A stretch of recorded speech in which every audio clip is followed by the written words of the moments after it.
Projectile motion. ப்ரொஜெக்டைலில் நம்ம simple problems, okay, சிம்பிளான கொஷின்ஸ் என்ன மாதிரியான கேட்பாங்க அப்படின்னு சொன்னால், இதுதான் வந்து trajectory. That means the path followed by the object which undergoes projectile motion, ரைட்டா? இதுதான் ட்ரஜெக்ட்ரி. இது வந்து பேரபோலிக் ஷேப்பில் இருக்கும், ரைட்? இதோட ஈக்குவேஷன் ஆஃப் த ட்ரஜெக்ட்ரி வந்து பேரபோலிக் தான். அந்த ஈக்குவேஷன்லாம் பின்னாடி பார்ப்போம், ரைட்? இப்போது இதில் வந்து பேராமீட்டர்ஸ் என்னென்ன இம்பார்ட்டன்ட் பேராமீட்டர்ஸ் அப்படின்னு சொன்னால், so first velocity, initial velocity of the object, okay, and angle of shooting, okay, alpha. இப்போது இது வந்து இன்க்ளைன்ட் அல்ஃபாங்கிற ஆங்கிளில் போகும்போது இதுக்கு ரெண்டு காம்போனண்ட் இருக்கும். ஒன்று ஹரிசான்டல் காம்போனண்ட், இன்னொன்று வெர்டிக்கல் காம்போனண்ட், ரைட்டா? So horizontal component, vertical component. Horizontal அப்படிங்கிறது u cos alpha, வெர்டிக்கல்ங்கிறது u sin alpha, right?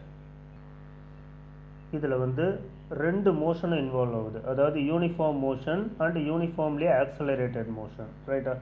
இப்போது இந்த ப்ரொஜெக்டைல் ஒரு ஸ்டோனை வந்து இந்த மாதிரி ப்ரொஜெக்ட் பண்ணுறோன்னு வைங்க, அது இந்த பாத்தை ஃபாலோ பண்ணுது அப்படிங்கும்போது, ஸோ இந்த வியூவில் பார்க்கும்போது அந்த ஸ்டோன் வந்து அப்படியே மேலே போயிட்டு கீழே வர மாதிரி உங்களுக்கு தெரியும், ரைட்? ஸோ இங்கேருந்து ஃப்ரண்ட்லேருந்து பார்க்கும்போது தான் உங்களுக்கு இந்த ஷேப்பு தெரியும். பட் இந்த சைடில் இருந்தோ, சைடு வியூ, ரைட் சைடு வியூவோ, லெஃப்ட் சைடு வியூவோ பார்க்கும்போது அந்த கல் அப்படியே மேலே ஏறி இந்த ஹைட் வரைக்கும் வந்துட்டு கீழே வர வரைக்கும் நமக்கு தெரியும், ரைட்டா? சரி, இந்த மோஷன் தான் வந்து வெர்டிக்கல் மோஷன், வெர்டிக்கல் காம்போனன்ட். இந்த வெர்டிக்கல் காம்போனன்ட் என்னவாக இருக்கும்னா uniformly accelerated motion. Uniformly accelerated motion பற்றி நம்ம ஆல்ரெடி பார்த்துருக்கோம். கான்ஸ்டன்ட் ஆக்சலரேஷன், ரைட்டா? கான்ஸ்டன்ட் ஆக்சலரேஷன், அதுக்கு மூணு ஈக்குவேஷன் இருக்குது. v equal to u plus a t, s equal to ut plus half a t square, v square equal to u square plus 2as அப்படின்னு பார்த்தோம், ரைட்டா? இப்போது இந்த வெர்டிக்கல் மோஷனுக்கு ஒரு கல் மேலே போகும்போது வெலாசிட்டி குறைஞ்சிக்கிட்டே போதா? எவ்வளோ ஆக்சலரேஷனில் குறையும்னா ஆக்சலரேஷன் வந்து மைனஸ் வேல்யூவில் இருக்கும், ரிட்டார்டேஷன், ரைட்டா? எவ்வளோ இருக்கும் அப்படின்னா g minus 9.81 metre per second square இருக்கும், ரைட்டா?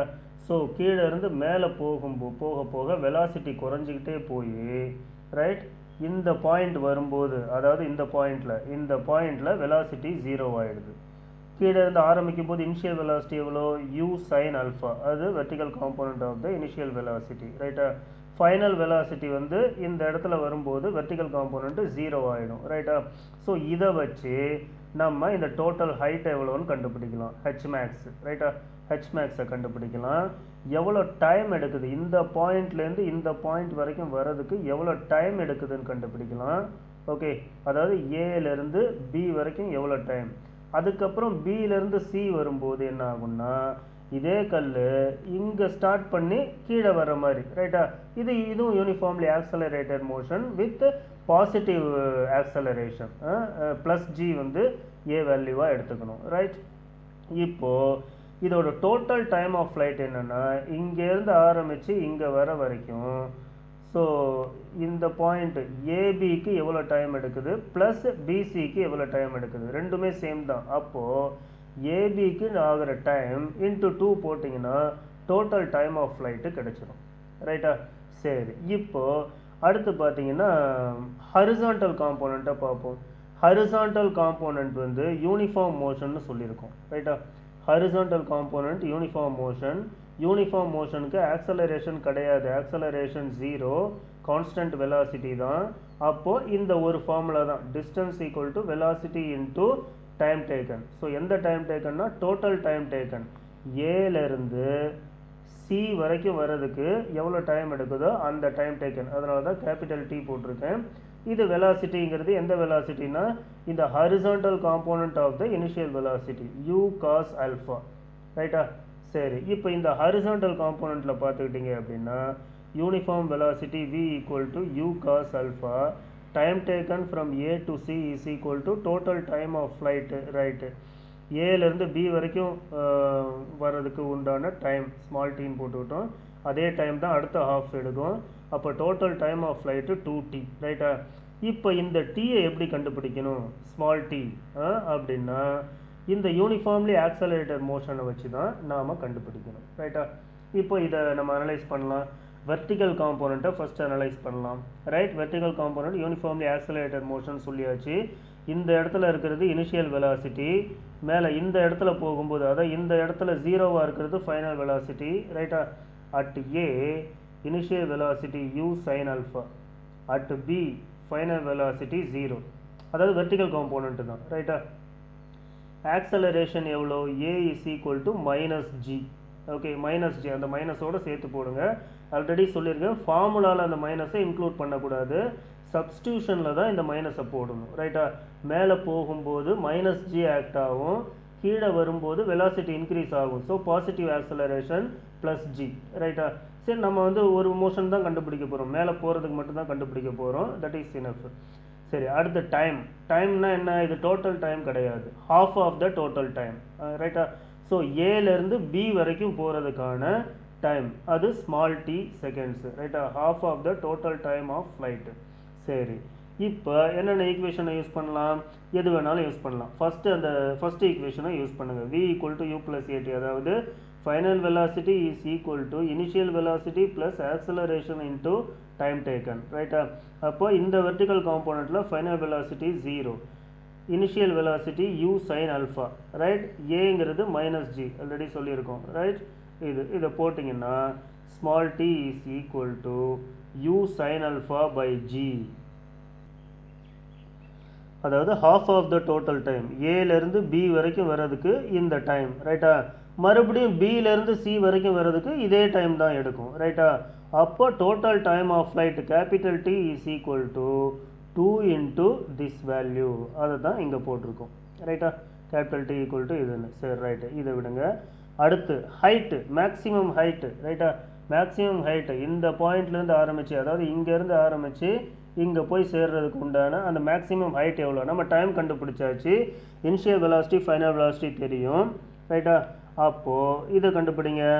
எந்த ஃபார்முலா? செகண்ட் ஃபார்முலா யூஸ் பண்ணலாம், இல்லை தேர்ட் ஃபார்முலா, எது வேணாலும் யூஸ் பண்ணலாம். s equal to ut plus half at square, அதுவும் யூஸ் பண்ணலாம். இல்லை v square equal to u square plus 2as, இதையும் யூஸ் பண்ணலாம். ஓகே, இதை யூஸ் பண்ணுவோம். 0 square is equal to u sin alpha whole square plus 2 into -g into h max, okay?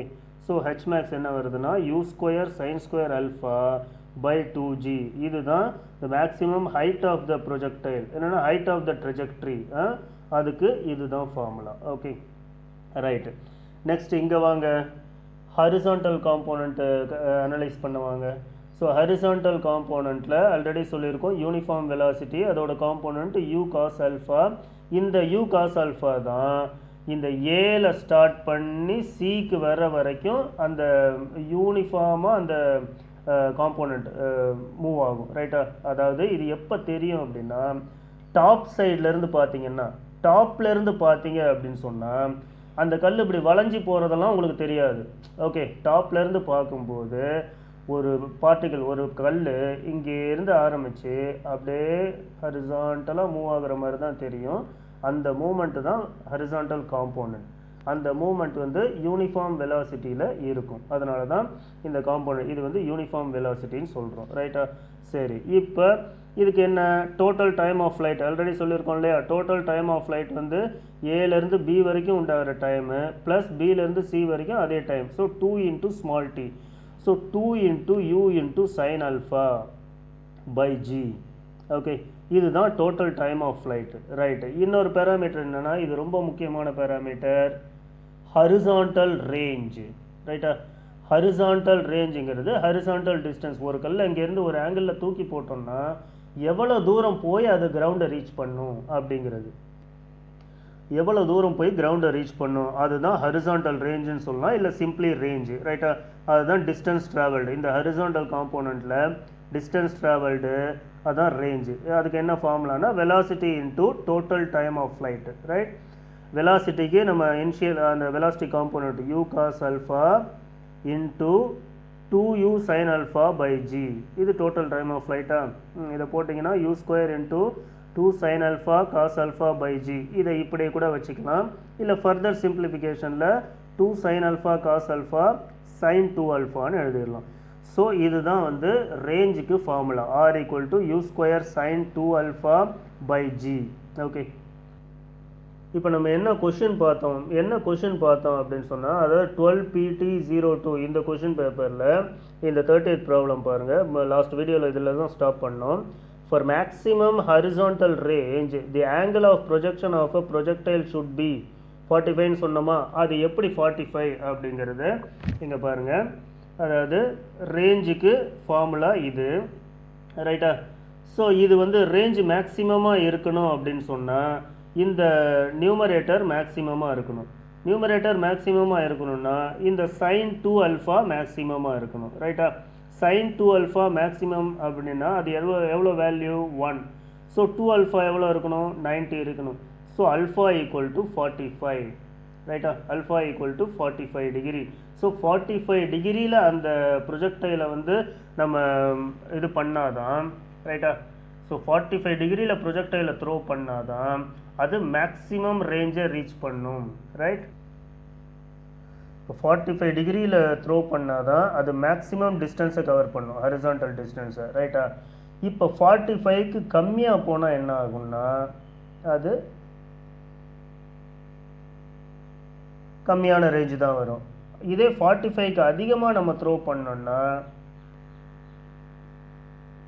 இப்படி வரும் ரைட்டா ஸோ ஒரு பர்டிகுலர் வேல்யூவில் மட்டும்தான் ஆப்டிமம் ரேஞ்ச் ரைட்டா ஸோ இந்த ஃபார்முலா நம்ம டைரெக்டாக சொல்லிட்டோம் 45ன்னு ரைட்டா நம்ம ஒரு சிம்பிள் அசம்ஷனில் சொல்லியிருக்கோம் பட் இதை டிஃப்ரென்ஷியேட் பண்ணி d r divided by d alpha போட்டிங்க 0க்கு ஈக்குவேட் பண்ணிங்கன்னா இந்த அல்ஃபா வேல்யூ 45 வரும் இதுதான் வந்து ப்ராப்பர் ப்ரொசீஜர் ரைட்டா அப்போது அல்ஃபா வேல்யூ அதிகமாக இருந்தாலும் ரேஞ்சு கம்மியாக வரும் அல்ஃபா வேல்யூ கம்மியாக இருந்தாலும் ரேஞ்சு கம்மியாக வரும் ஒன் பர்டிகுலர் வேல்யூவில் மட்டும் ரேஞ்ச் வேல்யூ வந்து மேக்ஸிமமாக இருக்கும் அதுதான் 45 ரைட்டா ஸோ இதுதான் ப்ரொஜெக்டைலில் நமக்கு ஜென்ரலாக கேட்குறது பேசிக் கொஷின் வந்து இதுதான் okay right next question next வீடியோவில் பார்ப்போம்